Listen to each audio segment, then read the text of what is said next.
Bonjour, vous m'entendez?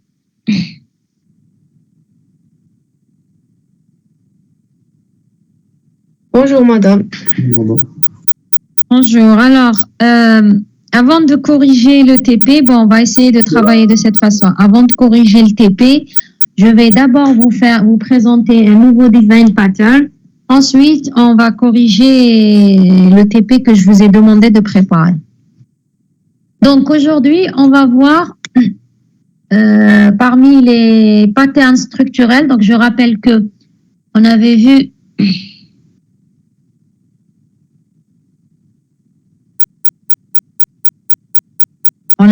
qu'il y avait 3 types de patterns. Les patterns de création, les patterns de structure et les patterns de comportement. Pour les patterns de création, on avait vu la semaine passée Singleton. Pour les patterns de structure, on va voir aujourd'hui Composite.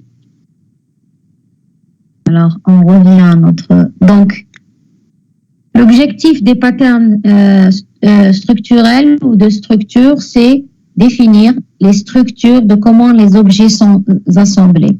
On vous dit les patterns sont complémentaires les uns les autres, c'est-à-dire on peut utiliser plusieurs patterns pour faire des structures plus complexes.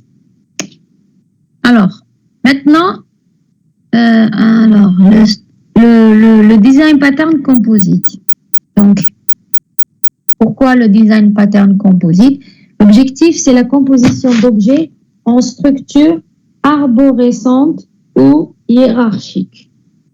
Une structure arborescente ou hiérarchique pour représenter des structures composées composantes. Donc, l'objectif est de permettre aux clients de traiter de la même manière les objets atomiques et les combinaisons de ces objets atomiques. Donc, on souhaite représenter des hiérarchies d'individus. On souhaite que le client n'ait pas à se préoccuper de la différence entre combinaisons d'objets et objets individuels de même nature. Alors, j'explique maintenant quand est-ce que je vais proposer l'utilisation du design pattern composite. Imaginons que j'ai des objets. Alors, un texte, une ligne, un rectangle et une image que je peux représenter, que je voudrais modéliser. Donc, on vous dit une image, elle contient du texte, elle peut contenir une ligne, elle peut contenir un rectangle, elle peut contenir aussi des images.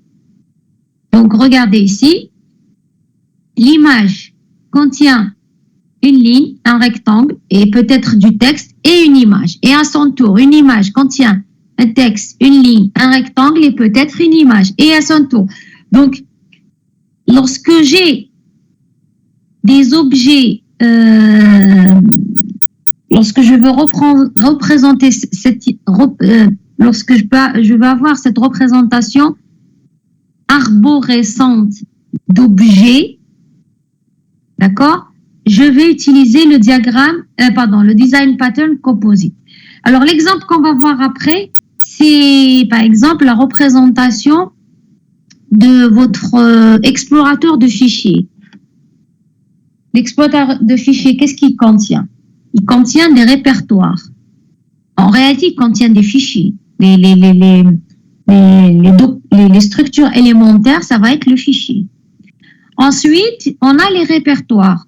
Un répertoire peut contenir des fichiers et des répertoires. Et un répertoire peut contenir des fichiers et des répertoires, c'est-à-dire des éléments de base, qui est le fichier, et des éléments composés, qui sont composés de quoi?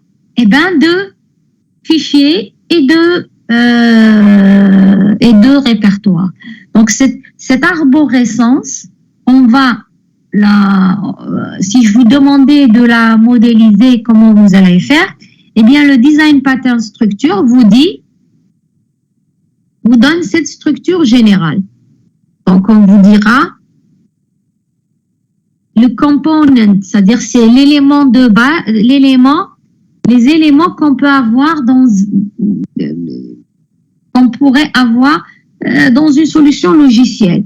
On a soit l'élément de base, soit un composite qui contient ses composants. Donc ici, leaf et composite héritent de component.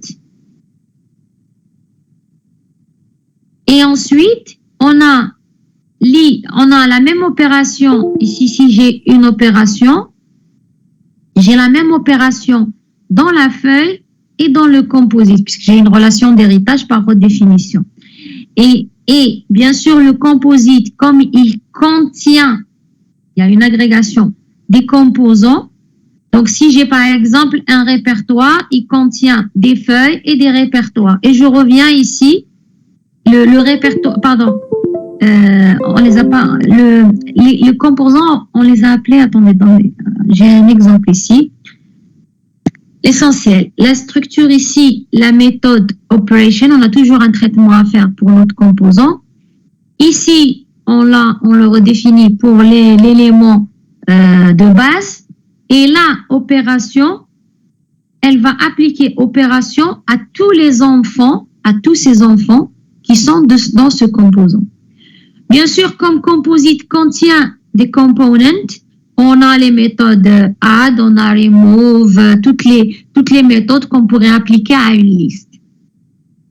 Voici un exemple où on vous dit, vous travaillez pour le bureau de comptabilité et vous développez un logiciel pour calculer la taille totale du système de fichiers.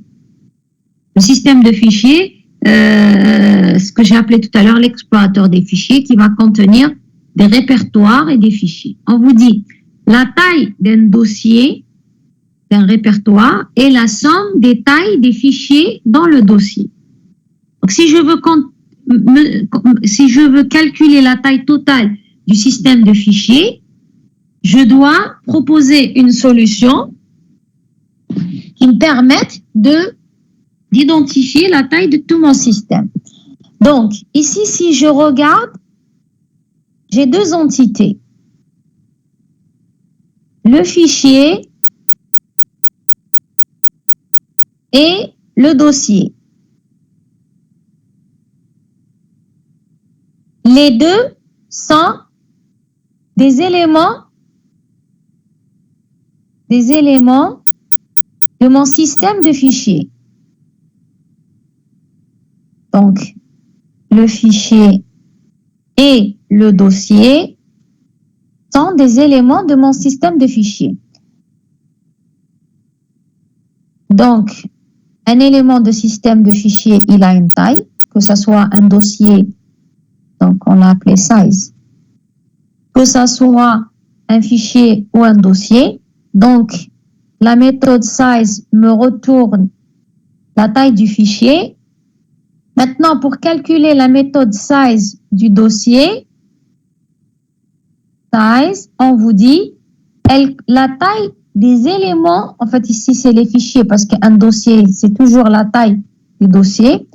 Donc ici, ça va être le dossier, il contient quoi? Un dossier peut contenir aussi bien des fichiers que des dossiers. Donc, le dossier contient des éléments de fichiers, parce qu'un dossier, il peut contenir des fichiers et des dossiers. Et donc, la méthode size, telle qu'on vous l'a dit ici, elle va appeler tous les sizes de ces enfants. Donc, si j'appelle ici contenu ou children, qui est la liste de tous les éléments de fichiers qui sont dans mon dossier, donc size, ça va être la somme des objets, la somme de size, on va appeler, alors pas la somme, for all, pour chaque élément de contenu. Donc au départ size ici, on l'appelle taille par exemple, reçoit 0. J'ai une variable taille qui est initialisée à 0, donc elle va être égale à taille plus e.size. Après, si e, c'est un fichier, je récupère directement sa taille. Si e est un dossier, on va faire encore un autre appel itératif, c'est-à-dire que le E, si c'est un dossier, il va faire lui-même l'appel récursif d'appeler, de mesurer la taille de ces éléments, qu'ils soient dossier ou file, jusqu'à ce qu'on arrive à une méthode size qui n'appelle que des fichiers. C'est-à-dire, j'arrive à la dernière arborescence dans mon dossier. Et ensuite, ceci me permettra de clôturer et de retrouver la taille de tout mon dossier. Donc, c'est pour ça que on vous dit, ce que j'ai mis, voilà. On vous dit ici, par exemple, j'ai un élément du système de mon fichier qui a la méthode getSize, j'ai le fichier qui a la méthode getSize, j'ai le répertoire qui a la méthode getSize, et mon répertoire contient des éléments de fichier, c'est-à-dire des fichiers ou des dossiers, et ainsi de suite. Donc, ceci nous donnera une représentation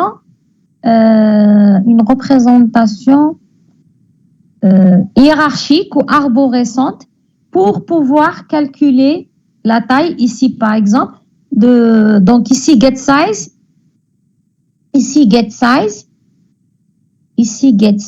elle va faire quoi? Donc, elle va parcourir la liste par an. De ça veut dire qu'il y a une liste. Donc, elle va parcourir la liste par an. Donc, j'aurai quelque chose qui ressemble à for E par an. Taille au départ égale 0. Taille reçoit taille plus E.size. Et une fois que j'ai le résultat, la méthode getSize va nous retourner cette taille. Des questions? Des questions sur ce design pattern?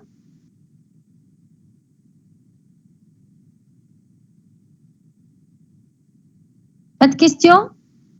C'est clair? On passe à la correction de nos exercices? Oui, non. Oui, madame. Très bien. Donc, c'est bon, on a traité. Bien sûr, pour ce TP, pour cet exercice, même chose, je vais vous envoyer avec l'énoncé du design pattern composite. Je vais vous envoyer un TP où il y a 2 exercices. Un, je vous donne la modélisation et vous implémentez la solution. 2, vous modélisez et vous implémentez la solution. Voilà. Maintenant, on revient à notre exercice de TP.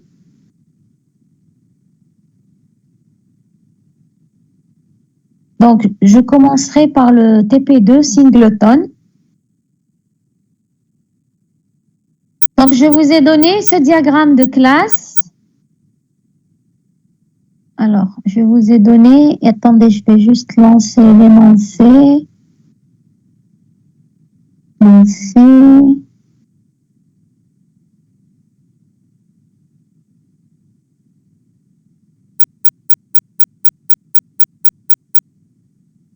Voilà, l'énoncé de singleton.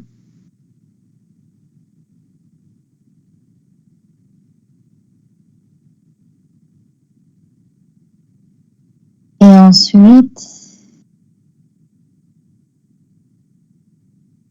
donc on va corriger.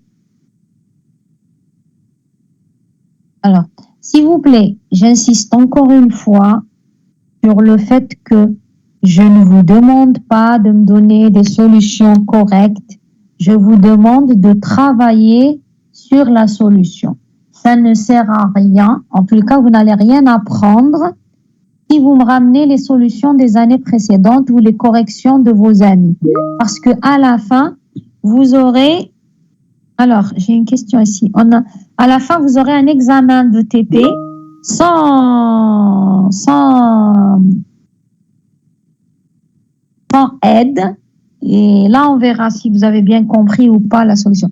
Donc, on a la méthode de getSize dans les 3 classes. Donc, getSize va calculer tous les sizes de documents et tous les files. Les 3. Alors, je reviens à l'énoncé. Bon, alors, les définitions, elles sont là.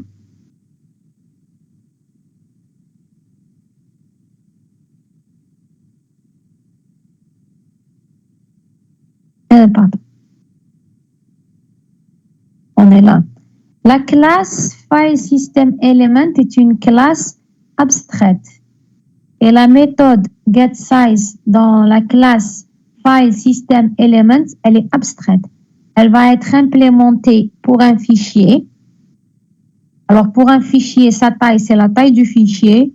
Pour un dossier, c'est la taille de tous les fichiers qui sont à l'intérieur, parce que ça va être la somme des fichiers plus les dossiers qui sont dans un dossier. Mais le dossier lui-même, ça va être la somme de la taille des fichiers plus les dossiers, et ainsi de suite, jusqu'à ce que j'arrive à un dossier qui ne contient que des fichiers. Donc, finalement, la taille d'un répertoire est la somme de la taille des fichiers qu'il contient, quel que soit le nombre ou l'arborescence de répertoire qu'il contient à l'intérieur. Est-ce que j'ai répondu à votre question? Très bien. Alors, donc, on revient à notre énoncé.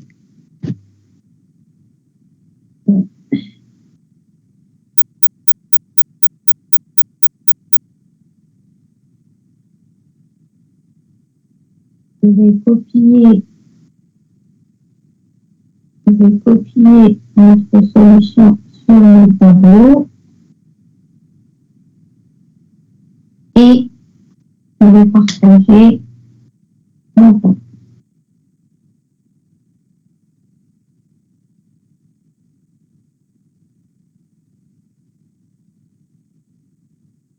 Voilà.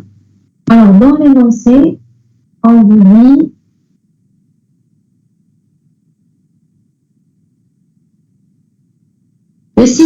dans le système de vente en ligne de véhicules, nous devons gérer des classes possédant une seule instance. Le système de liasse de documents destinés aux clients lors de l'achat d'un véhicule, comme le certificat de cession, la demande d'immatriculation et le bon de commande, utilise la classe liasse vierge qui ne possède qu'une seule instance. Cette instance référence tous les documents nécessaires pour le client. Cette instance unique est appelée liasse vierge car les documents qu'elle référence sont tous vierges.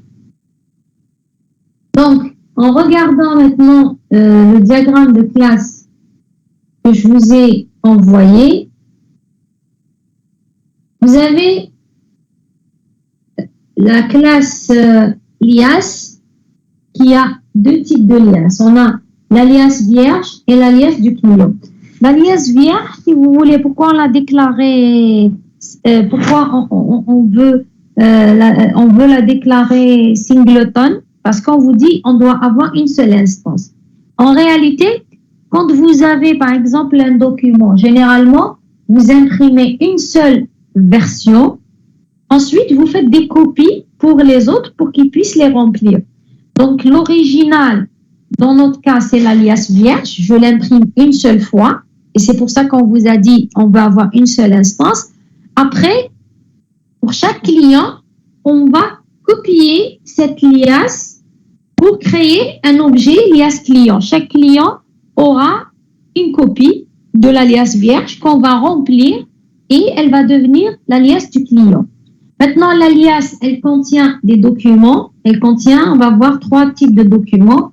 Le document de la demande d'immatriculation, le certificat de cession et le bon de commande. Bien sûr, l'exercice, on ne l'a pas fait avec, par exemple, des textes réels. On a juste essayé de vous expliquer comment fonctionne le singleton. C'est pour ça que vous allez voir dans vos documents, ils contiennent tous le même contenu qui est ce que vous allez donner en paramètre pour l'alias client. Donc, dans l'énoncé, qu'est-ce qu'on vous dit?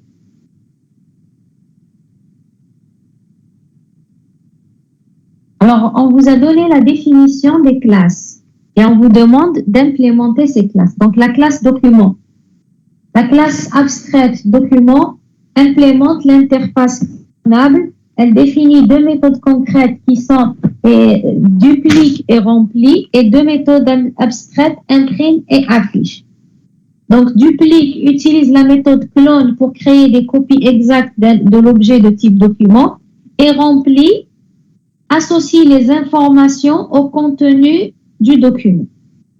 Après, on a les classes bon de commande, demande d'immatriculation et certificat. Les trois classes étant de la classe document, elles définissent les méthodes afficher et imprime pour afficher et imprimer respectivement le contenu du document correspondant à chaque classe. La méthode imprimer permet de générer le PDF associé, dans votre cas, juste écrire la console. C'est-à-dire, vous utilisez juste la méthode console au lieu de générer réellement un document PDF. La classe lias est composée d'un ensemble de classes de type document. Elle définit une méthode pour récupérer la liste des documents. La classe lias vierge utilise le patron singleton et qui a pour objectif d'assurer qu'une classe ne possède qu'une seule instance. Elle définit deux méthodes, ajoute et retire, pour ajouter ou retirer respectivement un document dans l'alias des documents vierges. La classe lias client, le constructeur commence par obtenir une liste de documents de l'alias vierge, puis les duplique, les remplit et les ajoute à un nouveau contenu, et les ajoute un à un au contenu de l'alias. La méthode affiche les documents de l'alias, et la méthode imprime les documents de l'alias. La classe utilisateur, donc elle va contenir le mail pour construire l'alias vierge, en particulier son contenu, puis celle de la méthode, et puis cette méthode crée et affiche l'alias des deux clients. Alors, on commence par la classe document. Alors, la classe document. Qu'est-ce que je mets pour la classe document?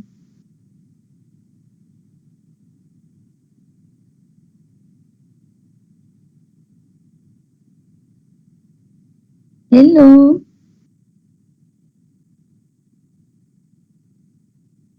La classe document.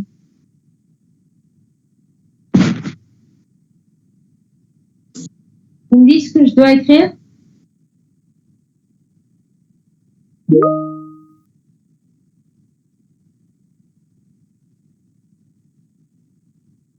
Public abstract class document implements clonable. Pardon?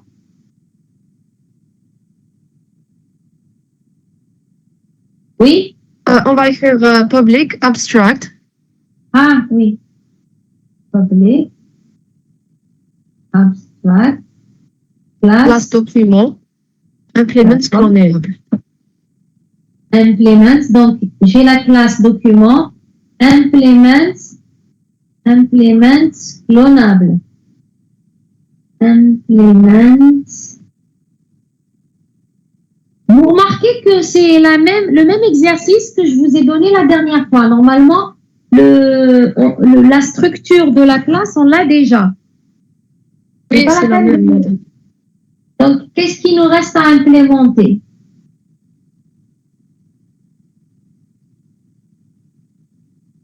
Est-ce que implémente clonable seulement?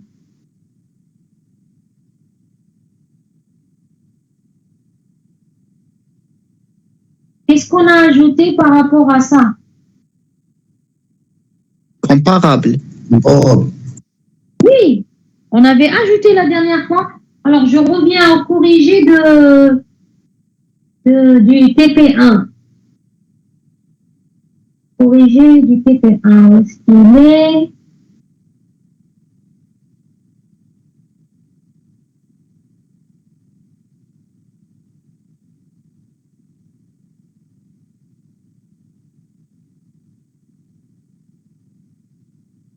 Allez, tiens, on va faire le corrigé sur ça. Arrêtez le partage. Je vais partager. Puisqu'on l'avait déjà fait. Vous vous rappelez? Donc maintenant, oui. On va le compléter. Donc, interface clonable, il n'y a rien à faire. Le document, donc public abstract class document implement clonable et comparable document.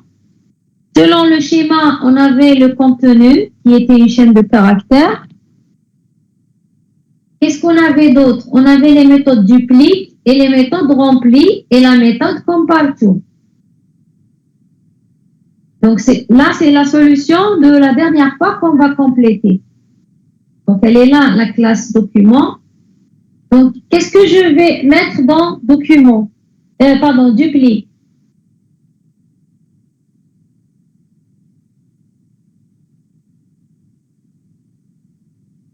Dans l'énoncé, on vous dit duplique utilise la méthode clone pour créer des copies exactes d'objets de type document. Qu'est-ce que vous avez fait pour cette instruction?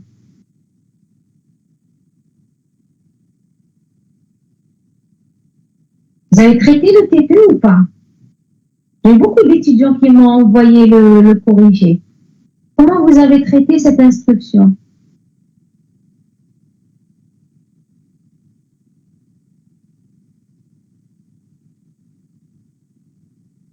Vous l'avez pas fait? Madame, j'ai retourné le document, this.clone. Ok.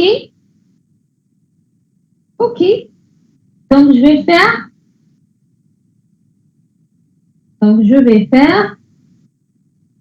this.clone. Mais lorsque vous avez fait this.clone, return, alors, pardon.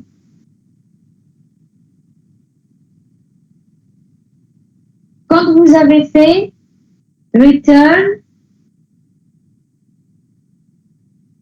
this, alors déjà, clone, qu'est-ce qu'elle retourne? La méthode clone, quel est le type de retour de clone? Un objet.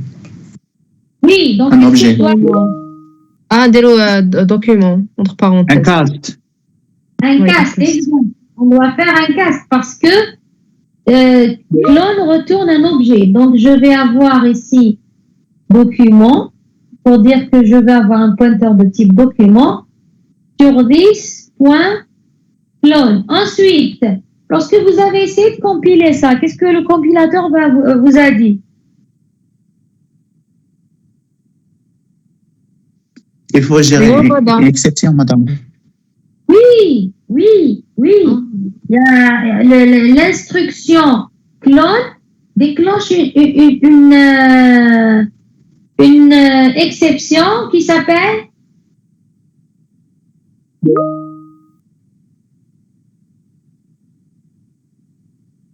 Il vous l'a dit, le compilateur. Exactement, clone not supported exception. Donc, puisque j'ai une clone not supported exception, qu'est-ce qui va changer ici? Je vais changer de couleur. Qu'est-ce qui va changer ici? Comment vous avez implémenté ça? Puisque j'ai une exception, qu'est-ce que je dois faire? Try catch. Bien sûr. Donc, je vais avoir try return document et catch clone not supported exception. Clone not supported exception. Et là, vous retournez ce que vous voulez. Et pour remplir,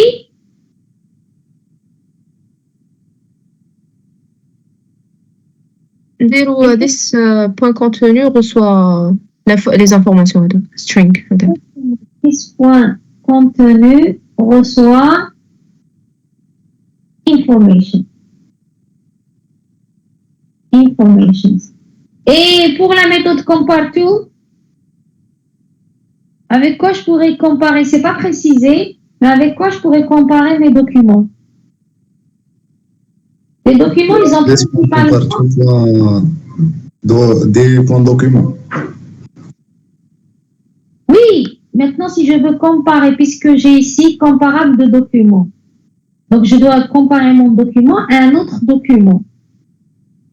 C'est quoi le critère de comparaison que je pourrais utiliser?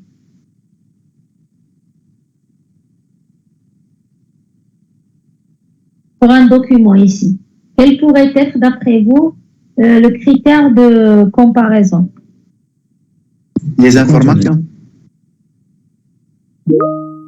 Regardez la classe document, qu'est-ce qu'elle contient? Le contenu, madame. Le contenu. Voilà, un seul attribut, contenu. Donc, probablement, pour pas dire certainement, on va comparer la classe document par rapport au contenu. Donc, je vais faire, en fait, je vais avoir if contenu, this point contenu est supérieur à des points contenu, return un nombre positif. Else, if this point contenu est inférieur à des points contenus, je vais retourner une valeur négative. Else, je vais retourner 0. Donc, je compare le contenu de ce document par rapport au contenu du document D que j'ai donné en paramètre.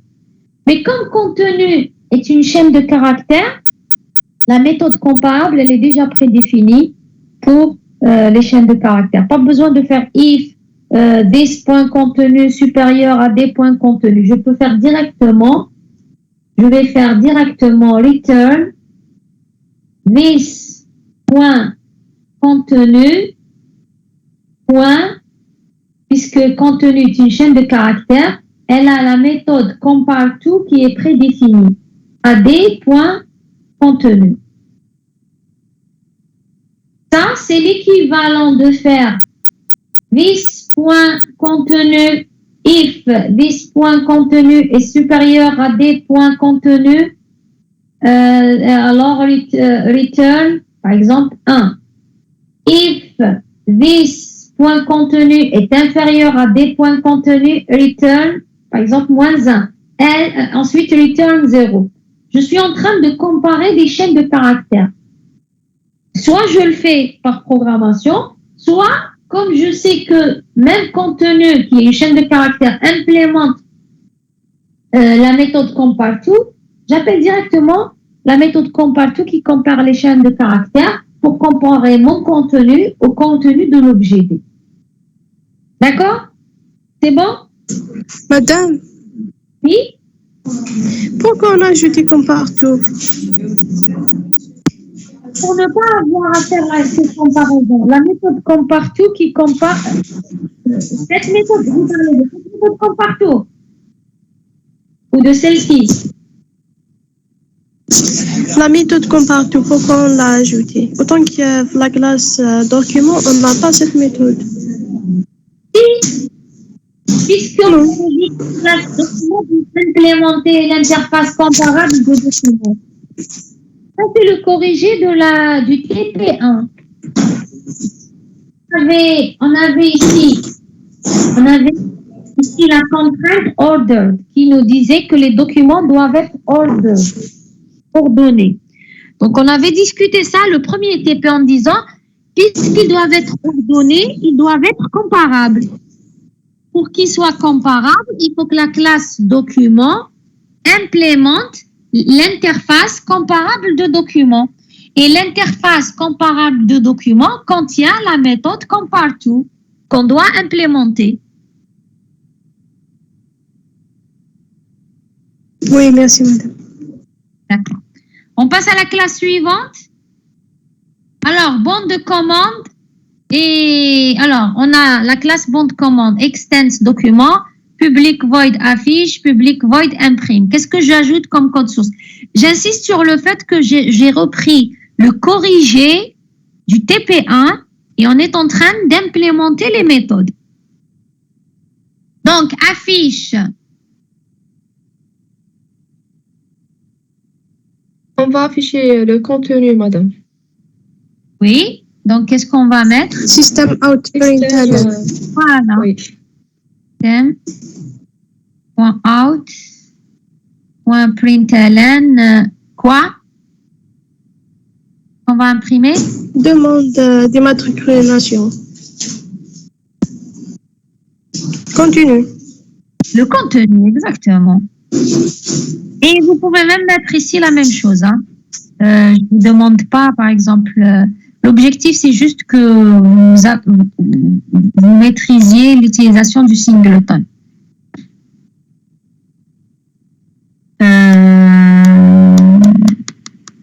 Alors, classe suivante, ça va être la même chose. Madame, Oui. s'il vous plaît, dans la classe bande de commande, lorsque je l'ai fait comme ça, il m'a affiché une erreur. Puis, lorsque j'ai demandé qu'il me la corrige, il a ajouté @override. Oui, oui, parce que vous êtes en train de redéfinir, les méthodes certains environnements de production, de développement exigent de spécifier le @override. Dans d'autres, c'est optionnel. Parfois, vous pouvez le configurer pour dire c'est optionnel ou pas. C'est une bonne chose parce que ça vous oblige à spécifier que vous êtes en train de faire une redéfinition. Pour vous, ou même pour le compilateur, ça marque le fait que vous êtes en train de faire une redéfinition. Parce que la classe document contient une méthode abstraite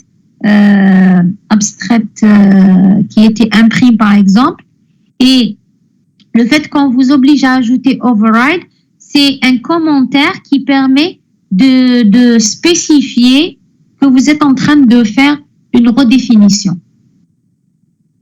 Certains langages de développement vous obligent à écrire override dans la signature de la méthode pour dire que c'est une redéfinition. Surtout les langages qui permettent aussi la surcharge. Donc, on vous oblige... je crois par exemple C#, comme il permet la surcharge et la redéfinition, je crois que c'est C#. Donc on vous oblige d'ajouter override pour dire que c'est une redéfinition. Si vous ne le mettez pas, c'est considéré comme une surcharge. Donc certains langages vous obligent à mettre le commentaire pour exprimer que c'est une surcharge. C'est une redéfinition. Alors, on avait mis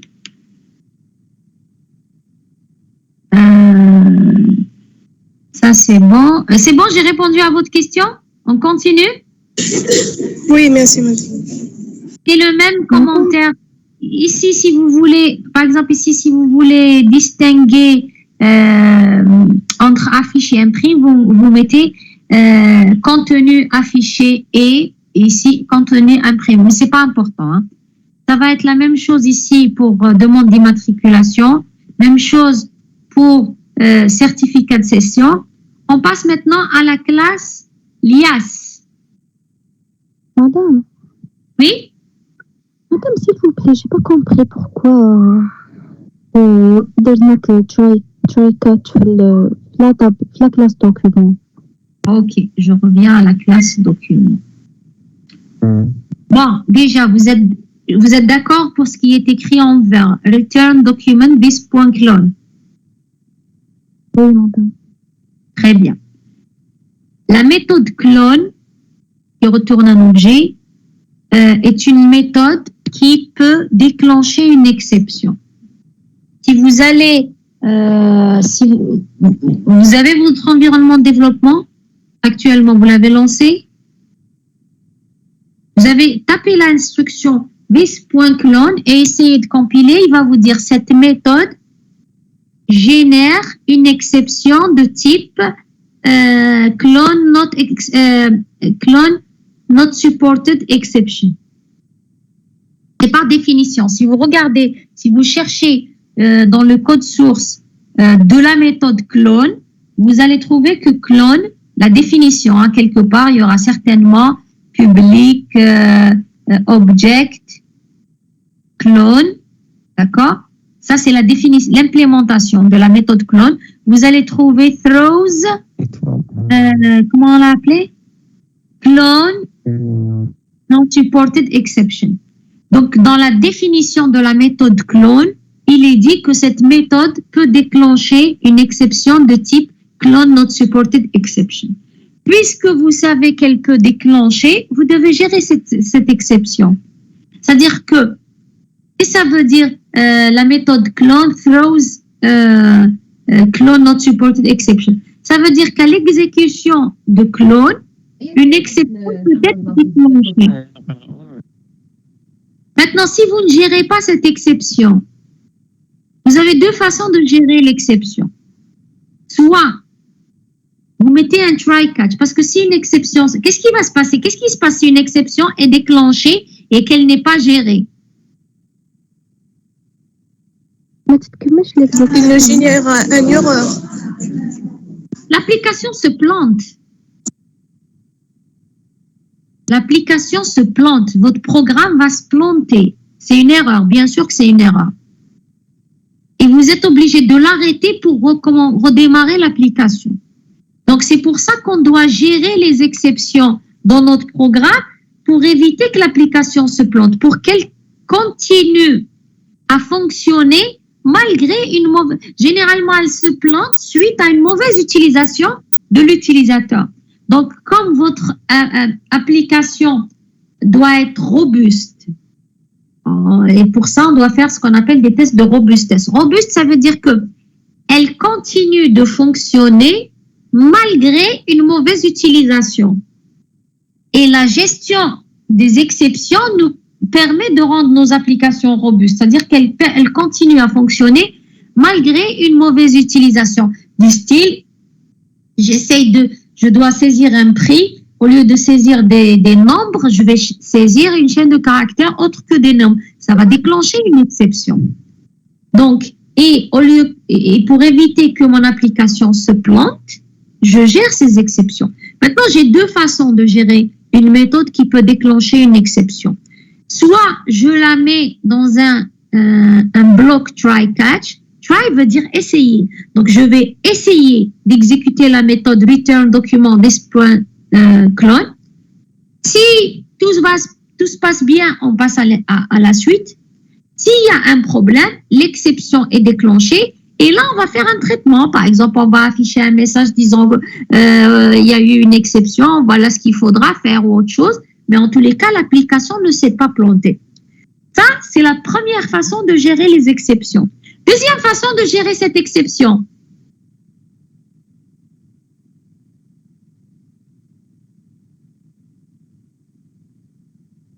Deuxième façon de gérer cette exception.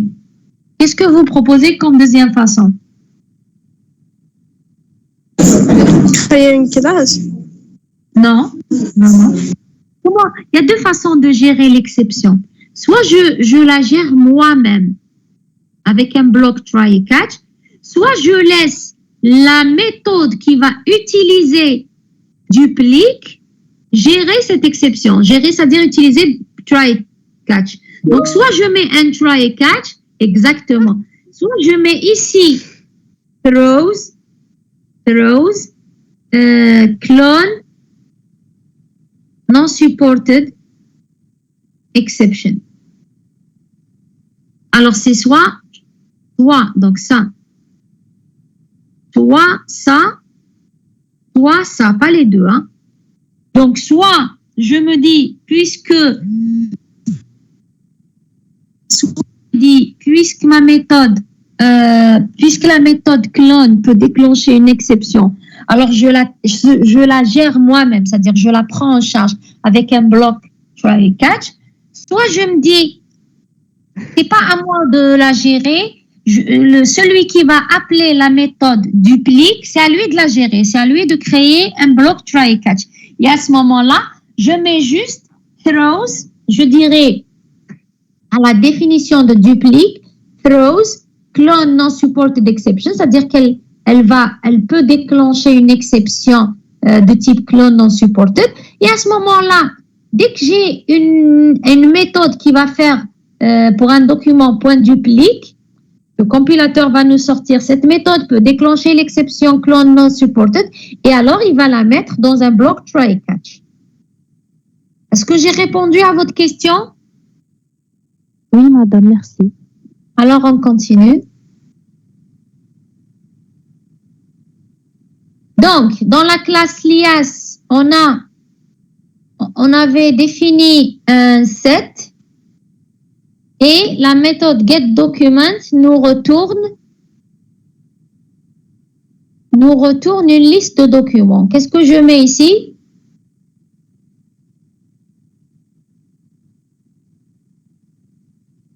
Qu'est-ce que vous avez mis? Return document. Ouais. Return document. Ça a marché? Oui. En ayant ici un 7,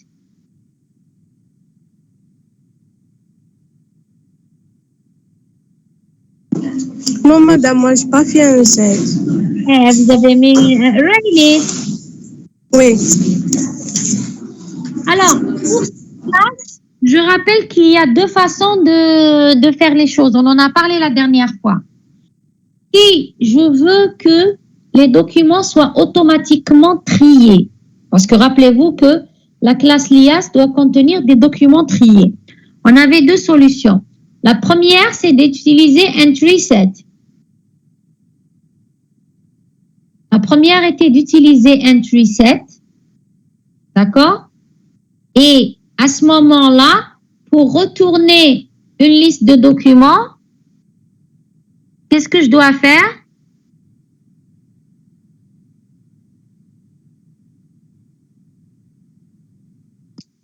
Appeler le constructeur de ArrayList avec le nom de preset. C'est-à-dire, je vais définir ici donc une array list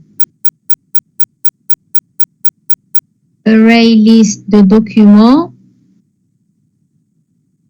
que j'appellerai par exemple L égale new.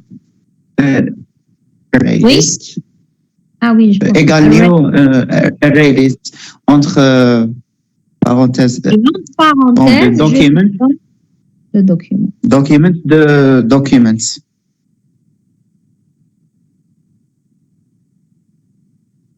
Documents, oui. Et je retourne L.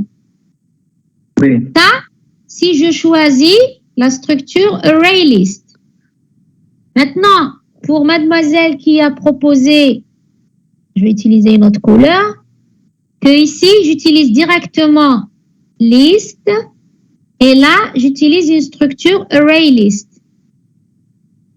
New, pas reset, mais ArrayList.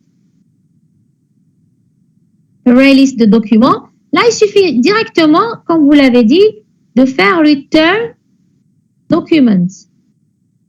D'accord? Quel est le souci avec cette solution?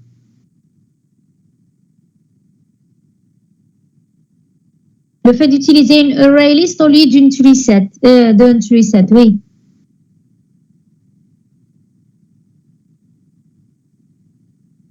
Quel est le souci avec cette solution?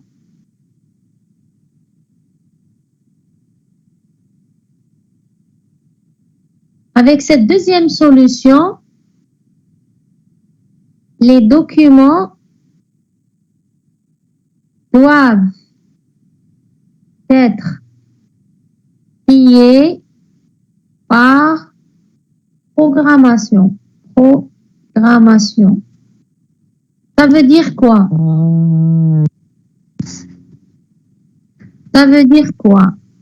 Avec la première solution en bleu, les documents sont automatiquement triés parce qu'on a choisi une structure treeset. Par contre, pour le document, lorsque j'utilise un array list, les documents ne sont pas triés. Donc, je dois les trier manuellement à chaque fois. Donc, et à ce moment-là, en utilisant la solution en rose, je dois, à chaque fois que j'ajoute un document dans Add,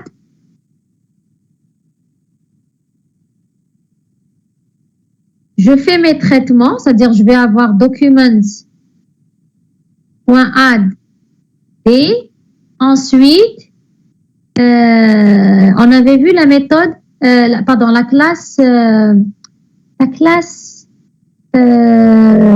collections.sort et je vais lui donner documents. Je dois trier documents. Pardon. Je dois trier documents. Même chose. Lorsque je modifie le contenu d'un document qui appartient à une liste, si je change son contenu, donc la méthode dans la classe documents, si je modifie le contenu du document, par exemple, il s'appelait A, je l'appelle B. Maintenant, l'ordre des éléments de l'alias peut être modifié. Donc là aussi, je dois appeler la méthode collections.sort de documents. Mais, qu'est-ce qu'il est? Ici, l'association, elle est unidirectionnelle. Donc, ça risque de poser un problème. Donc, il faudrait qu'on fasse quelque chose. À chaque fois que je modifie le contenu, si j'ai le droit de le modifier, bien sûr, hein, si je n'ai pas le droit de le modifier. Il est vrai que cet exemple, ce n'est pas un problème parce que tous les documents ont le même contenu et on ne nous dit pas qu'on va changer le contenu. Mais, dans le cas où vous avez une méthode où on vous dit les éléments doivent être triés, faites attention. Soit vous utilisez une structure qui les trie automatiquement, soit vous devez les trier vous-même à chaque ajout, chaque modification. Bon, suppression, je ne pense pas qu'il y ait besoin de trier s'il y a une suppression. L'ordre ne change pas. D'accord? Des questions sur ce que je viens d'expliquer? On continue? Oui. Madame. Très bien. Attendez, je vais voir juste s'il n'y a pas d'autres questions ou commentaires. Bon. Alors, on continue. Slide suivant. Donc, on a lias client extends lias. Alors, le constructeur.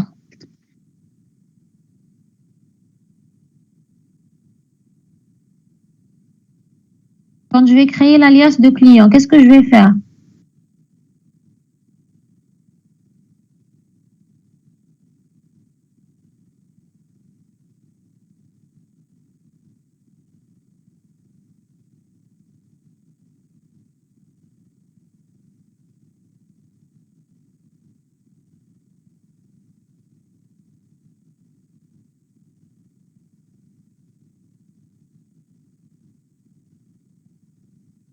Alors, qu'est-ce que je vais faire dans...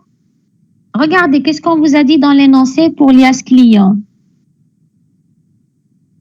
Ou alors, on commence par lias vierge parce qu'elle est plus simple. On commence par lias vierge, sinon.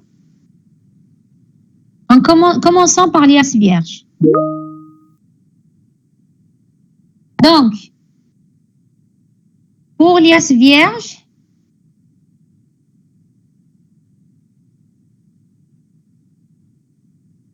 oui.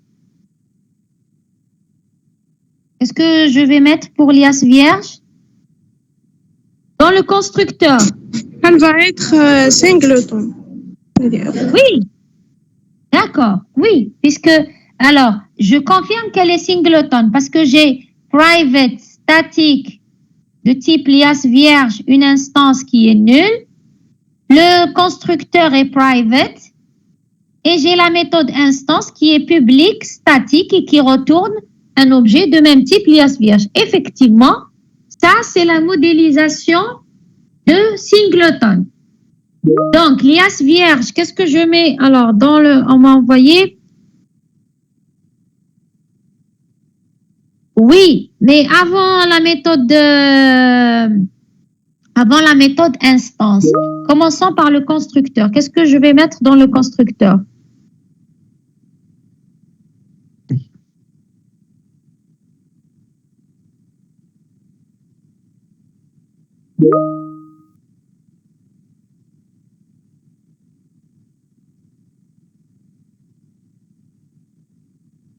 Oui, je peux faire... Alors, certains m'ont proposé de faire sapeur, c'est-à-dire appeler le constructeur de la classe mère. Donc, si je retourne à la classe mère, qu'est-ce qu'elle contient? Elle contient un document. On n'a pas défini ici un constructeur.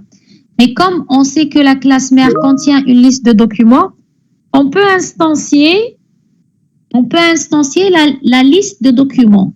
Documents. C'est-à-dire, je peux ici, pour le constructeur, soit je mets sapeur. Si je mets sapeur, ça veut dire que je mets instancier la liste de documents, ici, documents. Si je l'instancie ici. Ah si, c'est fait, pardon. Donc, effectivement, j'appelle directement ici sapeur. C'est-à-dire, j'appelle juste sapeur pour le constructeur. Maintenant, on est dans l'IAS client. Non, je me suis trompée, pardon. On est dans l'IAS vierge. Donc, j'appelle sapeur. Et maintenant, pour la méthode statique, effectivement, on m'a proposé, donc la méthode instance, elle vérifie si cette instance est nulle. Si ce n'est pas le cas, elle va l'instancier. Donc, on aura if instance égale nul. Je vais faire instance reçoit new lias vierge. Ensuite, je retourne l'instance. Return instance. Pourquoi? Parce que je m'assure, le premier appel, je vais trouver qu'elle est nulle, je vais l'instancier. Deuxième appel, je vais trouver qu'elle n'est pas nulle, je ne fais rien. Et je passe à l'instruction return. Très bien. Alors, après, qu'est-ce que j'ai? Alors, vu que hérite de classe, oui, ça part, oui, vous avez raison. Alors, après, j'ai private, lias vierge, document, add.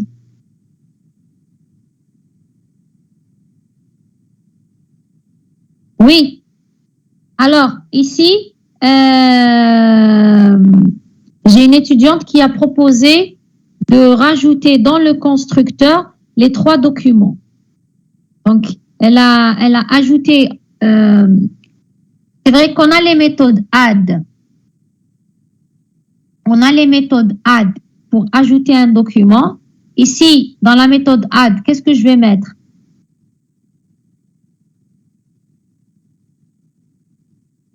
Dans la méthode add. Un document. Doc. Oui, où est-ce que je vais l'ajouter?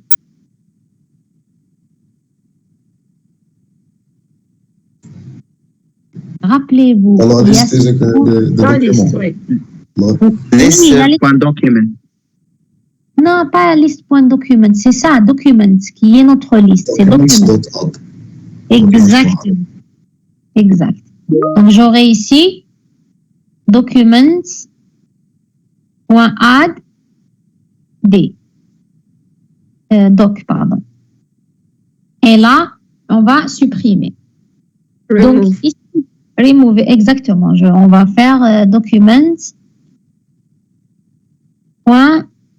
Remove doc. Alors, j'ai une proposition d'une étudiante où elle propose de rajouter les 3 documents qui sont le certificat de cession, demande d'immatriculation et le bon de commande dans l'alias. Donc, on peut le faire dans le constructeur, pardon. On peut le faire soit dans le constructeur et là, on n'aura plus besoin de la méthode ajoute, soit je le fais dans le main. C'est-à-dire, dans le main, je vais créer une liasse vierge. Ensuite, je vais lui rajouter 3 documents. D'accord? Vous avez le choix. Bon, le fait que d'avoir ici la méthode ajoute, je peux me dire que c'est dans la méthode main, par exemple, que je vais rajouter les 3 documents, certificat de cession, demande d'immatriculation, bon de commande. Ou je peux me dire, je veux définir l'alias vierge, comment dirais-je, dès le départ à la construction. Donc, et elle ne changera pas. Et là, je vais ajouter add new, c'est-à-dire ajouter le document. Je vais créer un document certificat de cession, je vais créer un document demande d'immatriculation, je vais créer un document bon de commande et je le fais dans le constructeur. Donc ici, je vais mettre comme commentaire, on peut ajouter, selon la proposition de j'ai une ou d'un étudiant, je ne sais pas, ajouter les 3 documents ici. Donc, on peut le faire soit dans le constructeur, à la création de la liasse vierge, je vais créer les 3 documents et je vais les ajouter. Ou alors, je vais juste créer une liasse vierge vide et dans le mail, je vais ajouter les 3 documents. Franchement, je préfère la solution qu'a proposée mademoiselle parce que la liasse vierge ne devrait pas changer. C'est-à-dire, elle devrait contenir ces 3 documents à chaque fois. Et si je me dis, je le fais dans le mail, je laisse la responsabilité de créer les documents à la méthode mail. On peut oublier de créer un document ou des choses comme ça. Mais à la fin, les 2 solutions sont acceptées. D'accord? Donc, c'est bon, on a terminé avec la méthode liasse vierge. On revient. Attendez, hein. Il y a un souci. L'écriture, elle est restée sur... je vais fermer le fichier et le réouvrir. Attendez, si je minimise si je minimise le document, est-ce que... Oh, non, alors je vais le fermer. Je vais le fermer et le réouvrir.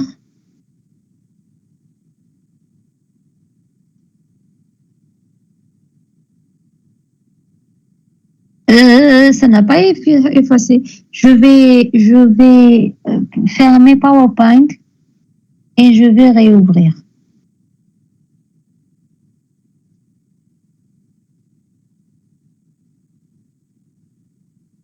Et je vais réouvrir le document.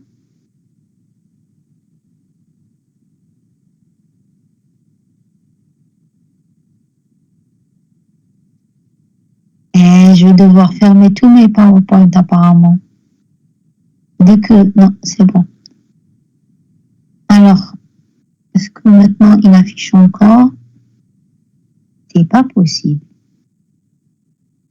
Bon, je vais devoir fermer tous mes fichiers.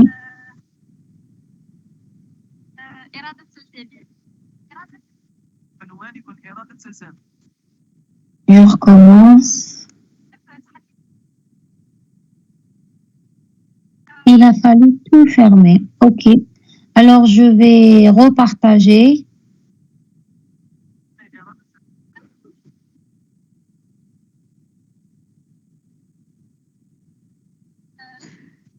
On va traiter la dernière classe qui est qui était. Donc, il nous restait la classe liasse client. Donc, pour la classe liasse client,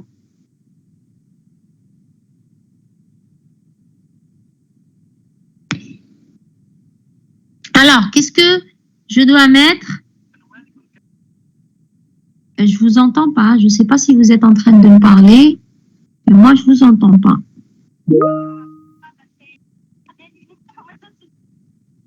Allô? C'est avec moi que vous discutez ou entre vous?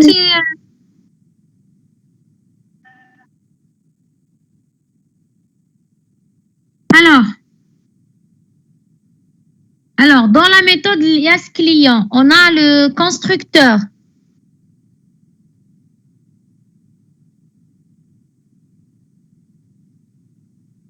On doit instancier une instance liasse vierge. Oui, donc on va créer une instance liasse vierge parce que on doit, alors l'énoncé, il vous dit, on doit la copier.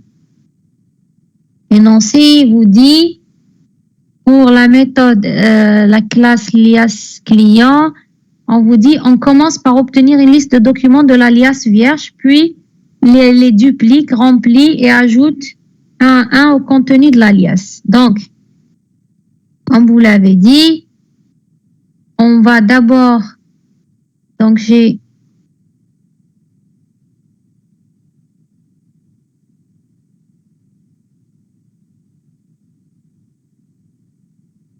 alors, on doit, donc j'ai une liasse.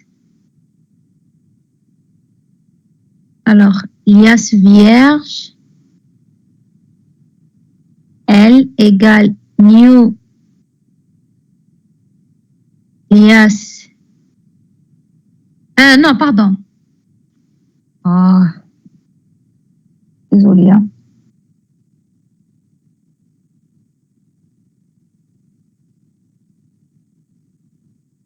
J'ai oublié que l'alias vierge, c'est une classe abstraite. Donc, qu'est-ce que je dois faire? Puisque l'alias vierge est une classe abstraite,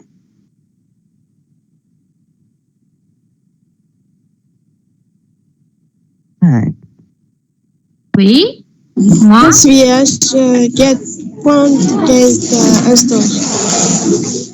j'ai pas besoin d'un get instant. J'ai juste il y a quelqu'un qui a son micro ouvert, il y a beaucoup de bruit. Donc, je dois avoir, alors, liasse vierge E égale liasse Liasse vierge, point instance. vierge, exactement, Instance. point Oui. instance, puisque c'est une méthode statique. Maintenant que j'ai récupéré une liasse vierge dans E qui contient des documents, qu'est-ce que je vais faire?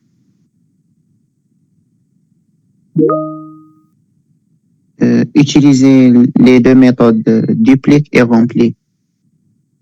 Duplique et rempli. Très bien. Donc, alors, j'ai quelqu'un qui me dit on fait le super. Pourquoi le super?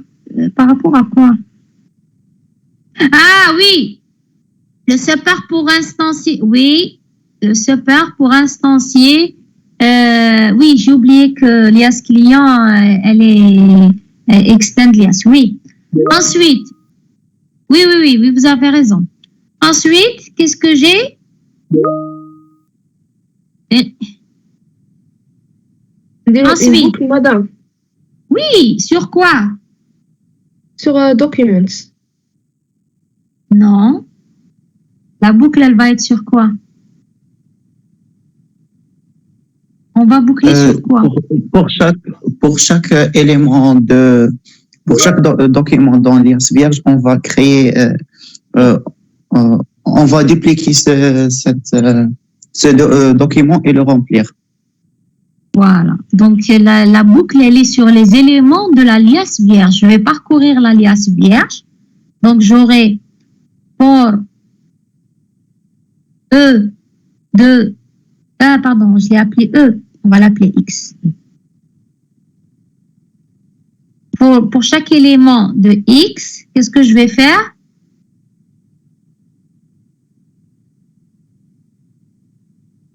Dire dupliquer Donc, il et faudrait un document D, voilà, D égale E point duplique.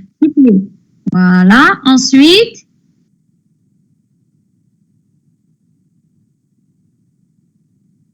une fois que j'ai dupliqué le document, Madame, on va vérifier si la copie est non nulle et on va la remplir. ok, if D est différent de nul, je vais faire D point Remplir. alors D point remplir. Remplir et je lui donne information. Formations, oui. Oui. Donc finalement, tous nos documents vont contenir information comme contenu. On ne va pas le changer. Donc contrairement à l'exemple qu'avait donné mademoiselle en créant un document, en leur donnant d'autres nominations, tous les documents, quel que soit leur type, auront comme contenu l'information qui va être, par exemple, le nom du client. Après, une fois que j'ai rempli le document, qu'est-ce que je dois faire? On va faire document .add que la copie a dit E. Oui, donc au départ, on a dupliqué le document. Pour chaque document de l'alias vierge, on va le dupliquer, le remplir, ensuite l'ajouter à la liste de l'alias client. Donc j'aurai documents, comme l'avait dit, documents.add B. Donc voilà ce qu'on va faire dans le constructeur. On va parcourir la liste de l'alias vierge, donc récupérer tous les documents de la liste de l'alias vierge. Ensuite, pour chaque document, on va le dupliquer, c'est-à-dire créer une copie. On va remplir cette copie avec certainement le nom du client et ensuite on va l'ajouter à l'alias du client à travers l'instruction documents.add. Après, alors pour afficher, c'est bon jusque-là, on continue? Oui. Ajouter, quelqu'un m'a écrit ajouter. Est-ce qu'on a dans la classe la méthode ajouter, la méthode ajoute, elle ajoute des documents à l'alias vierge. Si on regarde... Elle a répondu, qu'est-ce que c'était? On va faire quoi après la remplir? Ah, d'accord. On va l'ajouter. Ok. Alors, pour la méthode afficher,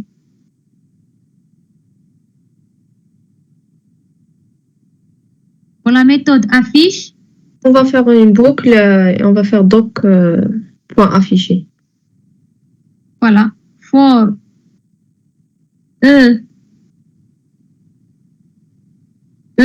à partir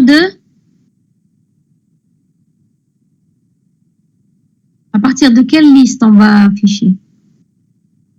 Documents. Oui, c'est la liste de l'alias client, elle est dans Documents, par héritage. Donc, c'est Documents qui contiendra les documents de l'alias client. Donc, pour eux, dans Documents, E.affiche. On a chaque document à la méthode affiche. Ici, for E dans Documents, E.imprime. C'est bon? Donc, voici le corrigé. On a terminé le corrigé. J'ai le corrigé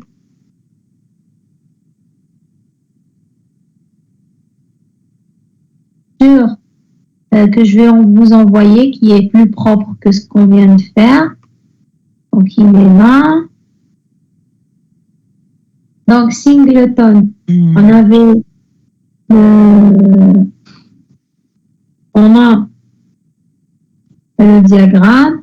Ensuite, on a l'énoncé de chaque classe. Donc, pour la classe document implement clonable, donc on a le contenu, la méthode duplique, donc elle a, encore une fois, ça c'est la première solution où je pense que je vais rajouter un commentaire.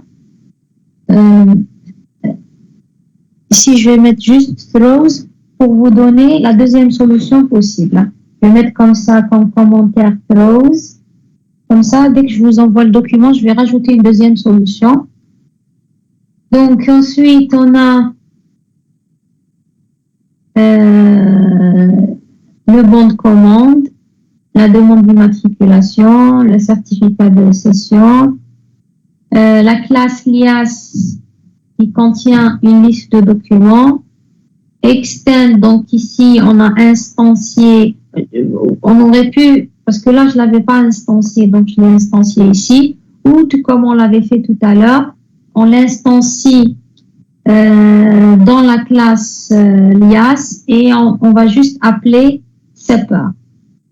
Donc, pour l'instance, donc on va vérifier si l'instance est différente de nul, on va l'instancier. Et ici, on a rajouté collections.sort parce que on a utilisé la liste. On a utilisé une liste au lieu d'utiliser un tree set. Je vais essayer de vous faire la solution avec les deux. Ensuite, pour la classe liasse de client, donc même chose, on a instancié documents, on a instancié liasse vierge, on a parcouru la liasse vierge, et on a dupliqué chaque document, on l'a rempli, on l'a rajouté à documents. Ici, affiche et imprime. Donc, deuxième solution avec TreeSet. Donc, je vais vous envoyer. Ici, on n'a plus besoin d'instancier, on n'a plus besoin de faire le sort. On a besoin d'instancier la hausse. Et le main, donc dans le main, on a créé l'alias vierge. On lui a ajouté 3 documents. Et ensuite, on a créé 2 liasses de clients et on les a affichés. Si vous regardez ici, liasse vierge, on l'a instancié ici. On aurait pu ne pas le faire parce que on l'a instancié dans le constructeur de clients. Mais si on le fait ici avant de créer l'alias de client, on ne peut pas rajouter des documents. Donc ici, le premier appel de instance va créer l'alias, on lui rajoute des documents. D'accord? Ensuite, dans le constructeur d'une alias, puisque l'instance a déjà été créée, elle va juste nous retourner l'instance qui est elle va juste nous retourner, on pourra par la suite retourner la liste des documents. Alors, c'est bon. L'exo 2, on passe. Est-ce qu'on a le temps de faire l'exo 2?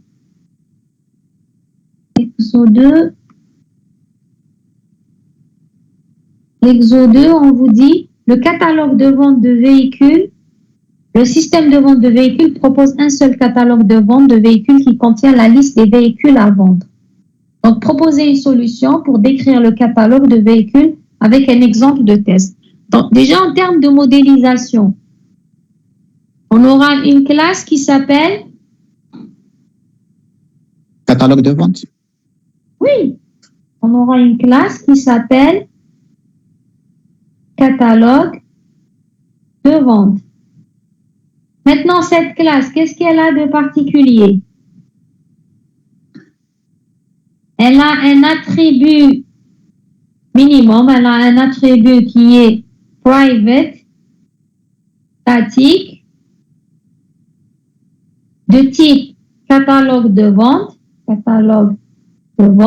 le même nom de la classe, qui s'appellera par exemple unique, qui est égal à nul. Le constructeur est private et elle aura une méthode publique, statique, même type de retour qui s'appelle catalogue de vente. On l'appelle instance et qui va contenir, instancier l'objet. Ça, c'est pour la modélisation. Donc, pardon, j'étais en train d'écrire sur le document.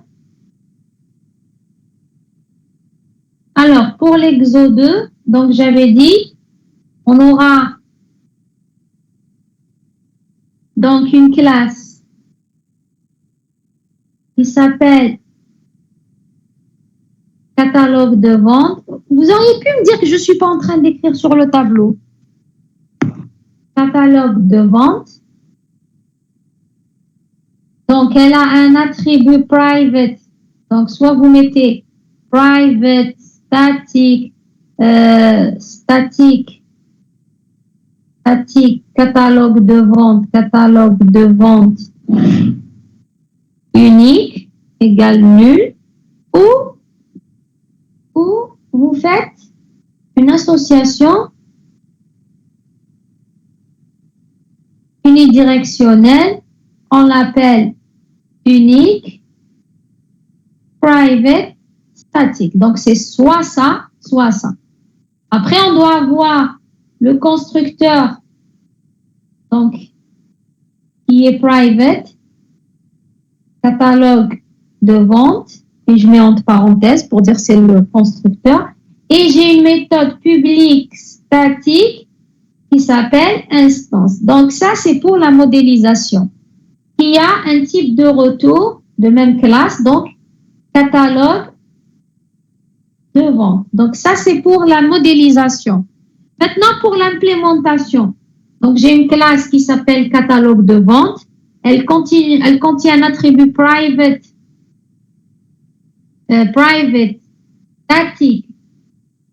statique, catalogue de vente unique.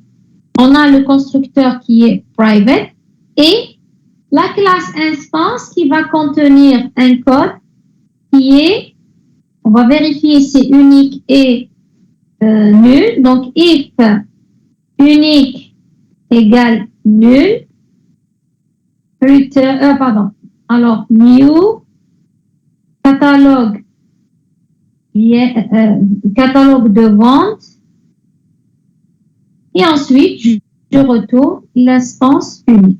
Donc voici l'implémentation de la classe. Donc si je regarde ici le corrigé de l'exo 2, donc j'ai catalogue classe, catalogue de vente ou catalogue véhicule. Elle contient, alors catalogue véhicule contient un attribut private statique catalogue véhicule, même nom que ma classe, unique instance qui est nulle. On a le constructeur qui est private. Ensuite, on a la méthode publique statique, même nom de classe catalogue véhicule qui s'appelle instance. Qu'est-ce qu'elle va faire? Elle va vérifier si unique instance, notre attribut private est égal à nul, on va l'instancier et on va retourner cette instance. Après ici, puisqu'on vous dit il contient des véhicules, bon, ça c'est pas, on vous l'a pas demandé, hein, c'est pas grave si vous l'avez pas mis, puisque c'est un catalogue de véhicules, donc il va certainement contenir des véhicules. On peut ajouter les méthodes ajouter véhicule et supprimer véhicule pour ajouter et supprimer des véhicules à notre catalogue de véhicules. Ce que j'attendais de vous, c'est surtout de définir la classe, de mettre l'attribut private statique, de mettre le constructeur statique et de mettre la méthode instance qui est publique statique, qui retourne un objet de la même classe et qui va tester si l'instance est nulle. Si oui, elle va instancier l'attribut private, et puis elle va retourner l'instance. Des questions? Des questions sur ce qu'on vient de faire? Des questions? Non? Alors, on arrête ici. On n'aura pas le temps de voir l'exo, le TP1. J'espère que la prochaine fois, on pourra le faire. Donc, séance prochaine, je vais vous envoyer l'énoncé du TP à préparer pour composite. Vous allez préparer l'exercice composite.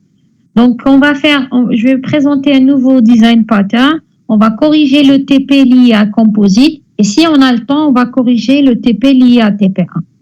Merci pour votre attention. Donc, à la semaine prochaine, Inch'Allah. Au revoir.